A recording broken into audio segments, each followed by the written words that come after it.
11th and 12th centuries. Then they belonged to different lineages. ഈ രജപുത്ത് എന്ന് പറയുന്നത് പല ലീനേജസുമായിട്ട് ബന്ധപ്പെട്ടിരിക്കുന്നു. അത് ഏതൊക്കെ?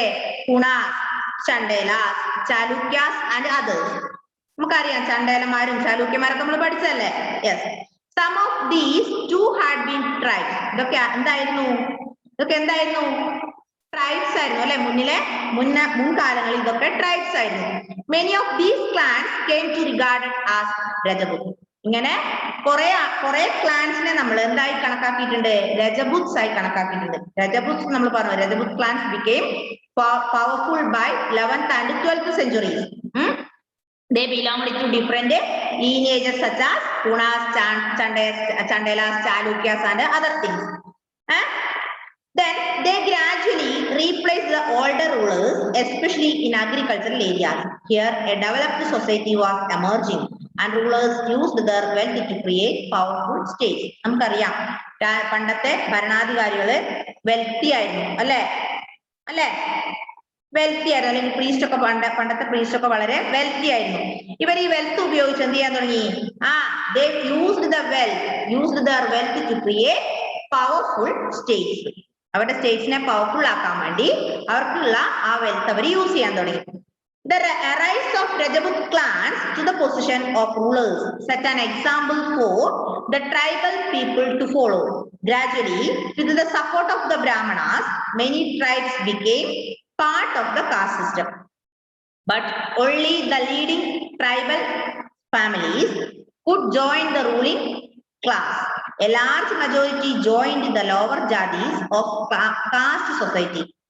On the other hand, many dominant tribes of Punjab, Sindh and northwest frontier had adopted Islam quite early. They continued to reject the caste system. The unequal social order prescribed by Orthodox Hinduism was not widely accepted in these areas. The emergence of states is closely related to social change amongst tribal people.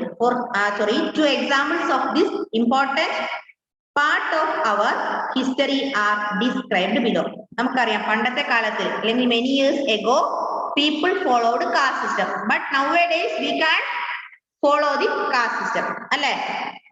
പണ്ടത്തെ കുറച്ച് കാലങ്ങൾക്ക് മുന്നേ വരെ ഉണ്ടായിരുന്നു എന്താ? നായർ വിഭാഗത്തിൽപ്പെട്ടവരെ നായർ ജാതിയിലുള്ള ആൾക്കാരെ മാത്രമേ കല്യാണം കഴിക്കൂ, അല്ലെങ്കിൽ ഹിന്ദുസിനെ മാത്രമേ കല്യാണം കഴിക്കൂ, ക്രിസ്ത്യൻസും അല്ലെ? കുറച്ച് വർഷങ്ങൾക്ക് മുന്നേ വരെ അതുണ്ടായിരുന്നു. പക്ഷെ ഇന്നത്തെ കാലത്ത് ഇന്ന് നമുക്ക് നോക്കിക്കഴിഞ്ഞാൽ മനസ്സിലാവും എല്ലാം ഓൾറെഡി ടോട്ടലി ചേഞ്ച്ഡ്, എല്ലാം മാറിയിരിക്കുന്നു അല്ലെ? ക്രിസ്ത്യൻസ് ഹിന്ദുവിനെ കല്യാണം കഴിക്കാൻ തുടങ്ങി, ഹിന്ദുസ് മുസ്ലിംസിനെ കല്യാണം കഴിക്കാൻ തുടങ്ങി അല്ലെ? നായരെ തീയരെ കല്യാണം കഴിക്കാൻ തുടങ്ങി. അപ്പൊ ജാതി എന്ന് പറയുന്ന ഒരു സംഭവം ഇന്നത്തെ സൊസൈറ്റിയിൽ ഇല്ല. ഉണ്ടോ ഹരിനന്ദേ? ഉണ്ടോ? പണ്ട് നമുക്കറിയാം നായന്മാരുടെ വീട്ടിൽ വന്നു കഴിഞ്ഞാല് കുടിക്കുന്ന വെള്ളം നമ്മൾ ഉപയോഗിക്കുന്ന ഗ്ലാസ്സിൽ കൊടുക്കില്ല പോലും. ഞാൻ കേട്ടിട്ടുണ്ട് പണ്ടത്തെ ആൾക്കാരൊക്കെ അങ്ങനെയാണ് അല്ലെ? പുറത്തുള്ള ആൾക്കാർ വന്നു കഴിഞ്ഞാല് നമ്മൾ കുടിക്കുന്ന ഗ്ലാസ്സിലോ നമ്മൾ കഴിക്കുന്ന ഭക്ഷണത്തെ പ്ലേറ്റിലോ ഒന്നും അവർക്ക് ഫുഡ് ഒഴിക്കില്ല. അവർക്ക് ഇലയിലൊക്കെ വെച്ച് ദൂരെ മാറ്റി വെച്ചൊക്കെ കൊടുക്കും. ഇന്ന് അങ്ങനെയാണോ? നിങ്ങളുടെ വീട്ടിൽ ഒരാൾ വന്നു കഴിഞ്ഞാൽ അങ്ങനെ ചെയ്യുമോ? No. But nowadays we can follow the caste system അല്ലെ? Totally changed. ദെൻ ഇന്ന് നമ്മൾ വിചാരിക്കുന്ന എന്താ? എല്ലാവരും ഒരുപോലെയാണ്. നമുക്ക് അതൊരു കാരണം എന്താണെന്നറിയോ? നമ്മൾ ഇന്ന് അങ്ങനെ ചിന്തിക്കാനുള്ള കാരണം എന്താ? ഇന്നത്തെ കാലത്ത് എല്ലാവരും എഡ്യൂക്കേറ്റഡ് ആണ്. Most of them are educated അല്ലെ? പണ്ടത്തെ കാലത്ത് എന്താ? വിദ്യാഭ്യാസം ഇല്ല അല്ലെ? എഡ്യൂക്കേഷൻ കുറവാണ് അല്ലെ? In the early years ago, some of them were educated, most of them were uneducated. But nowadays, all people, most of the people are educated. They think entirely different from the old people. Alle? Yes. ഇനി അടുത്തത് ഗോൺസ്. നമ്മൾ പറഞ്ഞു ഗോൺസ് എന്താ ഗോൺസ്? ഡെൽവിനെ? Tribes. ഒരു tribal ഗ്രൂപ്പാണ് ഗോൺസ് അല്ലെ? നോക്കാം. Closer look the Gonds. Short note വരും. ഗോൺസ് ശ്രദ്ധിക്കണേ. The Gonds lived in a vast forested region called Gondwana or country inhabited by Gonds. They practiced shifting cultivation. The large Gond tribe was further divided into many smaller clans. Each clan had its own Raja or Rai. About the time that the power of Delhi Sultans was declining, a few large Gond kingdoms were beginning to dominate the smaller Gond chiefs. The Akbarnama, a history of Akbar's reign, mentions the Gond kingdom of Garha Kadanga that had 70,000 villages. Already we learned about Gonds. Gonds were the tribal group. A group of people of tribes is known as Gonds. The Gonds lived in a vast forested region. Gonds evade tamasichathu? Gonds were lived in a vast forested region. That region known as Gondwana. എന്താ അതിനറിയപ്പെടുക? ഗോൺസ് അല്ലെങ്കിൽ ഗോൺസ് എന്ന് പറയുന്ന tribal group താമസിച്ചിരുന്നത് ഒരു vast forested റീജിയനിലായിരുന്നു. ആ vast forested region പറയുന്ന പേരാണ് എന്ത്? ഗോണ്ട്വന. We can see a Gond woman in this page. Can you see that? Can you see a picture of Gond woman? Gond woman കണ്ടില്ലേ? യെസ്. അതൊരു tribes ആണ്. അവിടെ കണ്ടോ? അവരുടെ കഴുത്തിലെ മാല, മൂക്കുത്തി ഒക്കെ കണ്ടോ?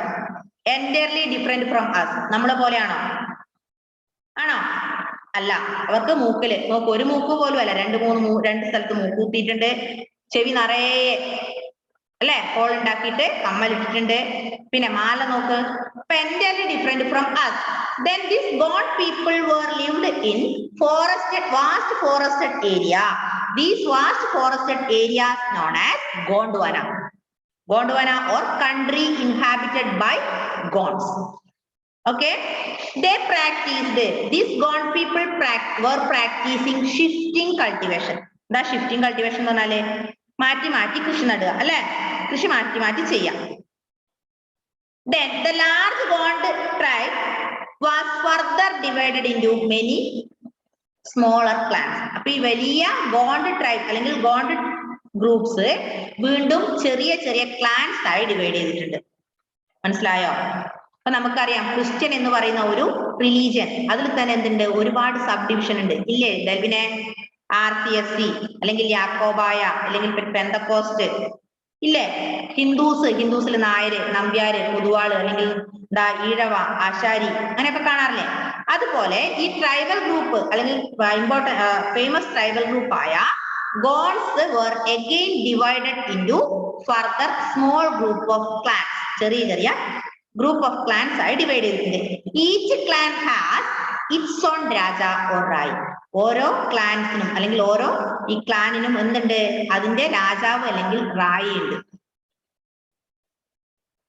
മനസ്സിലായില്ലേ? ഓരോ ഗോത്രത്തിനും അവരുടെ തലവന്മാരുണ്ടാവും അല്ലെങ്കിൽ രാജ മീൻസ് രാജാവ് അല്ലെങ്കിൽ റായി ആവുമ്പോ ഒരു ലേഡി അല്ലെ?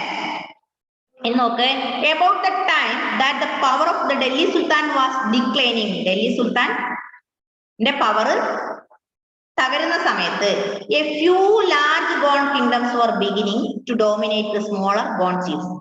നമുക്കറിയാം Akbarnama. Did you hear about Akbarnama?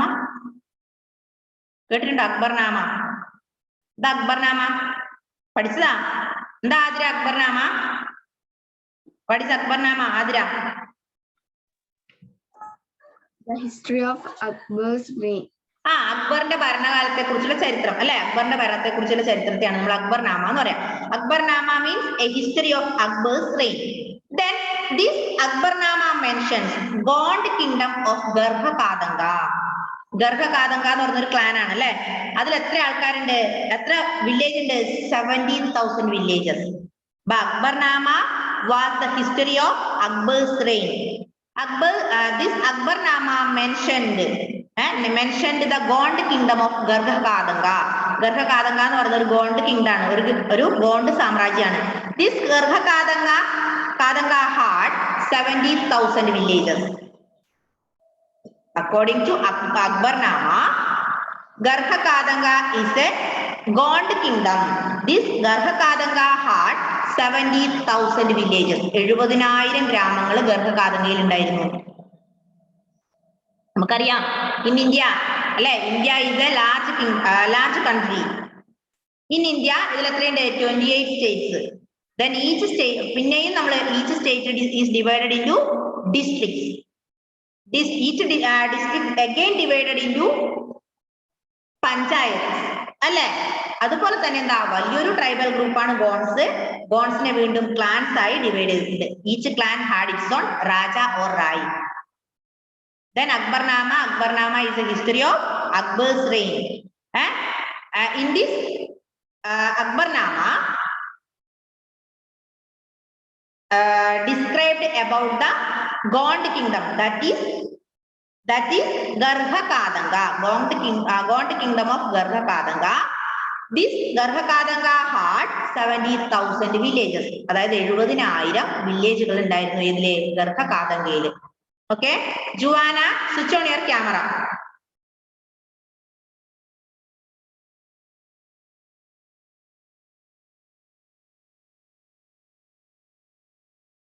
ഞാൻ ആദ്യമേ ഒരു കാര്യം പറഞ്ഞിരുന്നു ജുവാന ജോയിൻ ആവുന്നതിന് മുമ്പേ. എന്താ പറഞ്ഞെന്നറിയോ? ക്യാമറ ഓഫ് ആക്കിയാൽ ഒന്നുകിൽ ഞാൻ റിമൂവ് ചെയ്യും, അല്ലെങ്കിൽ നിങ്ങൾ റിമൂവ് ആയി പോവാ. ക്യാമറ ഓഫ് ആക്കിയിട്ട് ആരും ക്ലാസ്സിൽ ഇരിക്കണ്ട.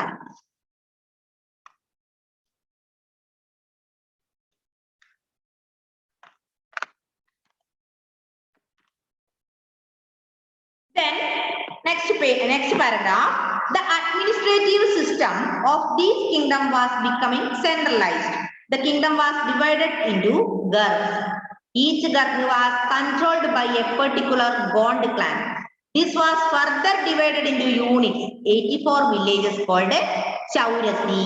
The Chaurasi was subdivided into barhots, which were made up of 12 villages each. കണ്ടോ നിങ്ങള്? നോക്കിയാട്ടെ. The administrative system of this kingdom was become centralized. ഇത് സെൻട്രലൈസ്ഡ് ആവാൻ തുടങ്ങി. അപ്പൊ എന്താ സംഭവിച്ചത് നോക്ക്. The kingdom was divided into garhs.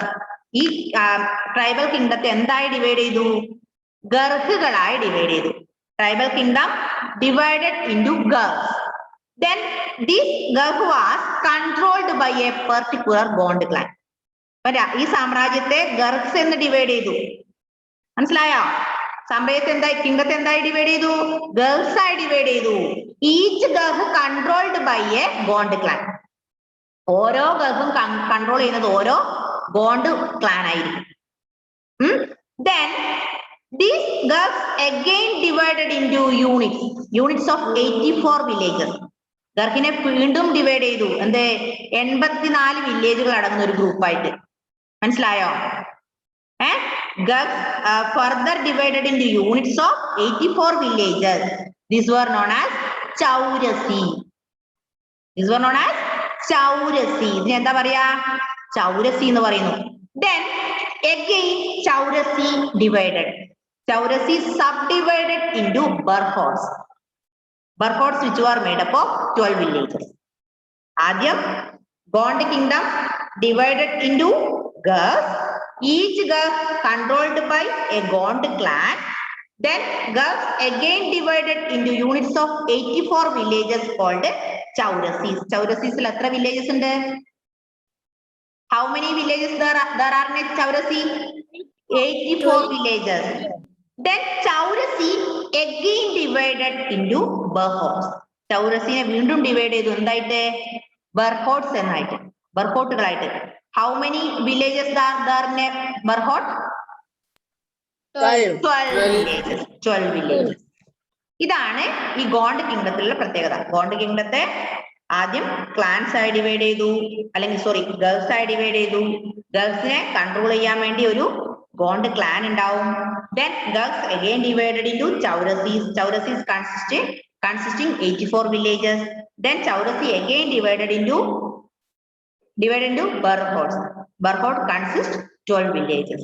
Got it? Gonds is important topic. It is the question of short note. Short note വരാൻ സാധ്യതയുള്ള ഒരു ക്വസ്റ്റ്യൻ ആണ് കേട്ടോ. മാർക്ക് ചെയ്ത് വെക്കുക. Next paragraph. The emergence of large states changed the nature of Gond society. എവനെ എന്നെ കാണുന്നില്ലല്ലോടാ, ഒന്ന് നേരെ ഇരുന്നേ. ഞാനിവിടെ ഉണ്ട് മിസ്സേ. നീ ഇവിടെ ഉണ്ടെന്ന് എനിക്ക് മനസ്സിലായി, തലയുടെ കുറച്ച് ഭാഗം മാത്രം കാണുന്നുണ്ട്. ഓക്കെ, നോക്ക്. The emergence of large states changed the nature of bond society. The basically equal society gradually got divided into unequal social classes.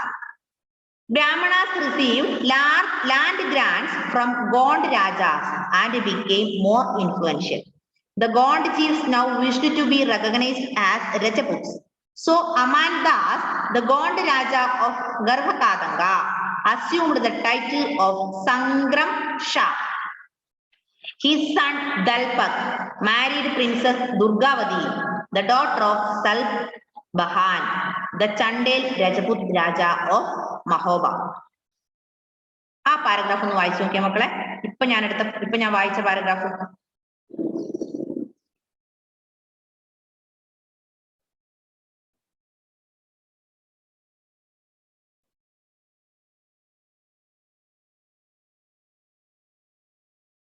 Can you understand anything from that paragraph? വായിച്ചു നോക്കിയട്ടെ. Please read that paragraph.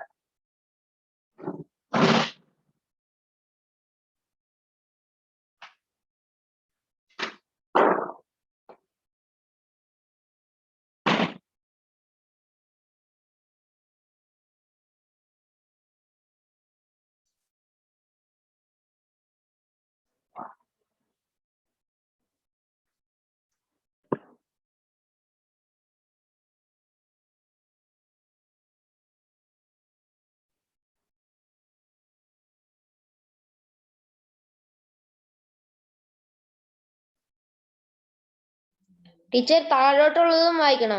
ഇല്ല, ആ ഒരു paragraph മാത്രം miss വായിച്ചത് മാത്രം വായിച്ചോ. Finish.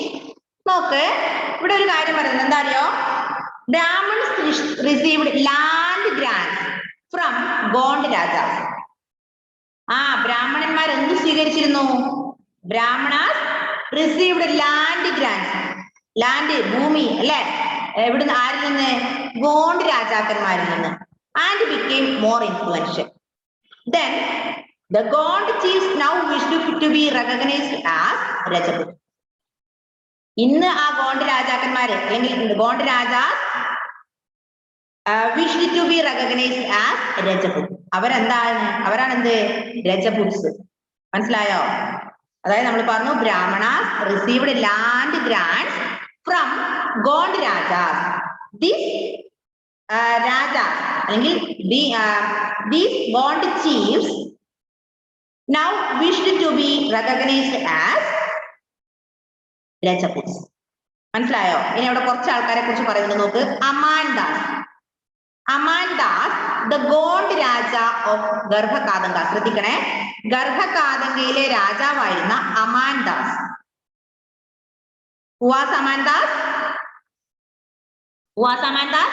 Amandas was the Gond Raja of Garhakadanga. ഗർഭകാദംഗയിലെ രാജാവായിരുന്ന അമാൻദാസ് assumed the title of Sangram Shah. അദ്ദേഹം ഒരു ടൈറ്റിൽ സ്വീകരിച്ചു. എന്താ അത്? അമാൻദാസ്, ഗർഭകാദംഗയിലെ രാജാവായിരുന്ന അമാൻദാസ് ഒരു ടൈറ്റിൽ സ്വീകരിച്ചു. എന്താ അത്? സംഗ്രം Shah. Sangram Shah. Who was Sangram Shah? Sangram Shah was Amandas. Amandas was the Gond Raja of Garhakadanga. Then this Amandas received a title of Sangram Shah. His son, അമാൻദാസിന്റെ പുത്രനായിരുന്ന Dalpat, അമാൻദാസിന്റെ മകൻ ദൽപത് മാരീഡ് പ്രിൻസസ്, ഒരു രാജകുമാരിനെ കല്യാണം കഴിച്ചു. അവളുടെ പേരെന്താ? Durgavati. Who was Durgavati? Durgavati was the daughter of Salbahan. അത് സൽബഹാന്റെ മകളായി. അതായത് ചണ്ടേൽ രാജാവായിരുന്ന, ചണ്ടേൽ രജപുത് രാജാവ്, മഹോബയിലെ ചണ്ടേൽ രജപുത് രാജാവായിരുന്ന സൽബഹാന്റെ മകൾ ദുർഗാവതിയെ ആര് കല്യാണം കഴിച്ചു?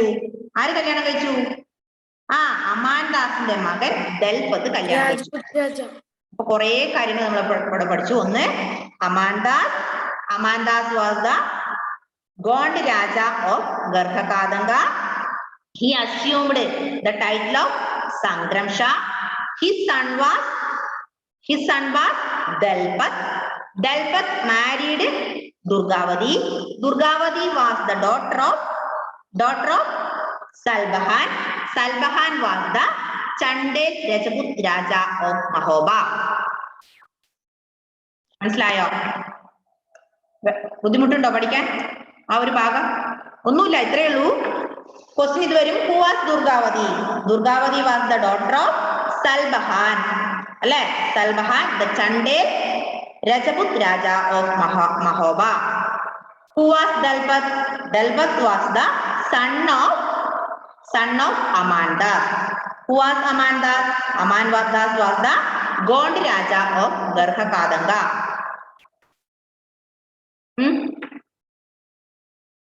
Okay, le? Are you okay?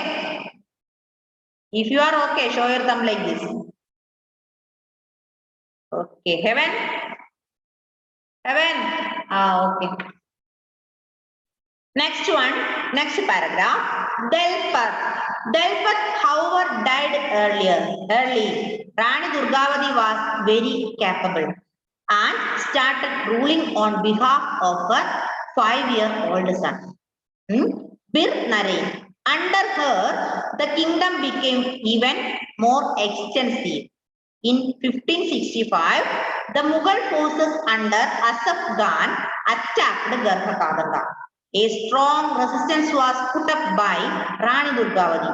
She was defeated and preferred to die rather than surrender.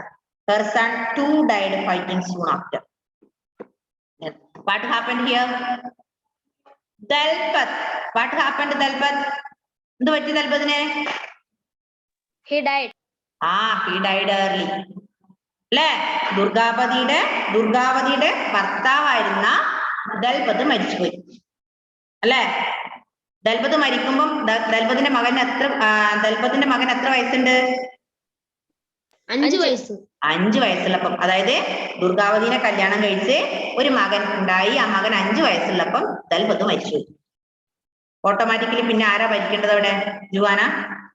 Dalpat മരിച്ചു, പിന്നെ ആരാ അവിടെ ഭരണം നടത്തുക? റാണി ആരാ? Durgavati. Durgavati was very capable. നല്ല കേപ്പബിൾ ആയ ഒരു ലേഡി ആയിരുന്നു ആര്? ദുർഗാവതി അല്ലെ? നോക്ക്. And started ruling on behalf of her 5-year-old son. അവളുടെ 5 വയസ്സുള്ള മകന്റെ സാന്നിധ്യത്തിൽ അവള് ഭരണം ഏറ്റെടുത്തു. Then Bir Narain. ആരാ Bir Narain? Bir Narain was the son of Dalpat and Durgavati. ദുർഗാവതിയുടെയും ദൽപതിന്റെയും മകനാണ് ആര്? Bir Narain. അപ്പൊ Bir Narain 5 വയസ്സുള്ളപ്പോ അച്ഛൻ ദൽപത് മരിച്ചുപോയി. Under her, the kingdom became even more extensive. അങ്ങനെ കിങ്ഡം നല്ല പവർഫുൾ ആയപ്പോ വന്നു. ദുർഗാവതി ഇങ്ങനെ കൊണ്ടുപോയി കിങ്ഡത്തെ നല്ല പവർഫുൾ ആയി കൊണ്ടുപോയിക്കൊണ്ടിരിക്കുന്ന സമയത്ത് in 1565 1565 Mughal forces under Asaf Khan attacked Garhakadanga. അങ്ങനെ 1565 Garhakadanga was attacked by Mughal forces. അല്ലെ? അസഫ് ഖാന്റെ നേതൃത്വത്തില്, മുഗൾ രാജാവായിരുന്ന അസഫ് ഖാന്റെ നേതൃത്വത്തില് ഒരു അറ്റാക്ക് ഉണ്ടായി. ഗർഭകാദംഗേനെ അറ്റാക്ക് ചെയ്തു. In which year? 1565. In 1565, Garhakadanga was attacked by Mughal forces under Asaf Khan. Then a strong resistance was put up by Rani Durgavati. Rani Durgavati വിട്ടുകൊടുത്തോ ജസ്റ്റിസേ? ഇല്ല. A strong resistance was put up by Rani Durgavati. She was defeated and preferred to die rather than surrender. Her son too died fighting soon after. എന്താ സംഭവിച്ചേ? What happened what happened here? ഇവിടെ എന്ത് സംഭവിച്ചു? എന്താ surrender എന്ന് പറഞ്ഞു കൊടുക്കും ഇവർക്ക്? കീഴടങ്ങുന്നതിനേക്കാളും നല്ലത് കീഴടങ്ങുന്നതിനേക്കാൾ നല്ലത് മരണമാണെന്ന് ആര് തീരുമാനിച്ചു? ദുർഗാവതി. അല്ലെ? ദുർഗാവതിക്ക് മരിച്ചാലും കുഴപ്പമില്ല, പക്ഷെ എന്ത് ചെയ്യാൻ പാടില്ല? തോൽക്കാൻ പാടില്ല. തോറ്റിട്ട് ജീവിക്കുന്നതിലും നല്ലത് മരണമാണെന്ന് സംഭവിച്ചു. ആര് വിശ്വസിച്ചു? ദുർഗാവതി വിശ്വസിച്ചു. അങ്ങനെ അവള് നല്ല കേപ്പബിൾ ആയതുകൊണ്ട് അവള് പിടിച്ചു നിന്നു. എന്താ സംഭവിച്ചു? അവരുടെ മകൻ എന്ത് സംഭവിച്ചു? ബിർനരൈൻ മകൻ അടക്കം മരിച്ചുപോയി. പക്ഷെ രണ്ടുപേരും സ്ട്രോങ് ആയി നിന്നു അല്ലെ? അച്ഛന്റെ മാനം കാക്കണം, അല്ലെങ്കിൽ അച്ഛന്റെ പാത പിന്തുടർന്നുകൊണ്ട് അവർ സ്റ്റേൺ ആയി നിന്നു. പക്ഷെ 1565 മുഗൾ ഫോഴ്സസ് ഗർഭകാതങ്കയെ അറ്റാക്ക് ചെയ്യുകയും അതില് ദുർഗാവതിയുടെയും ദൽപത്തിന്റെയും മകനായ ബിർനരൈനും മരിച്ചുപോയി. ഓക്കെ.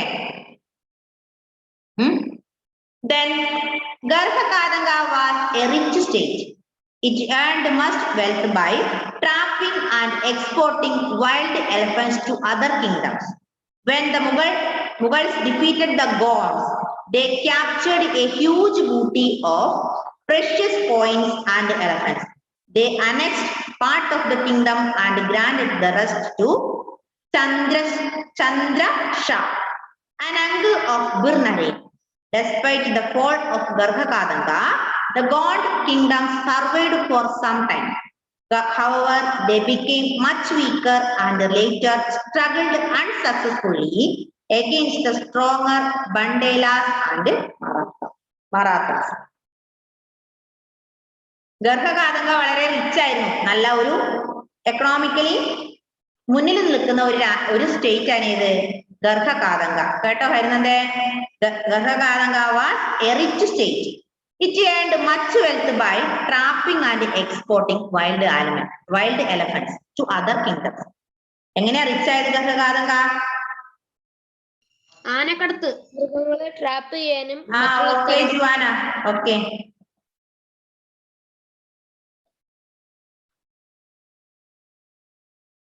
നോക്ക്, ഗർഭകാതങ്ക വളരെ റിച്ച് സ്റ്റേറ്റ് ആയിരുന്നു. എങ്ങനെയാന്ന് വെച്ചാല് അത് കാട്ടിലുള്ള ആനകളെ അല്ലെ വൈൽഡ് എലഫന്റ്സിനെ ട്രാപ്പ് ചെയ്ത് പിടിച്ചിട്ട് മറ്റുള്ള കിങ്ഡംസിലേക്ക് കടത്തി വിടുമായിരുന്നു.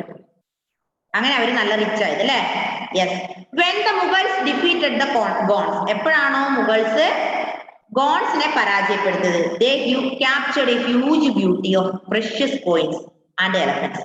അങ്ങനെ ഗോൺസിനെ മുഗൾസ് തോൽപ്പിച്ചപ്പോ മുഗൾസിന് എന്ത് കിട്ടി? Large booty. എന്താ ബൂട്ടി മീൻസ്? ബൂട്ടി മീൻസ് കൊള്ള അല്ലെ?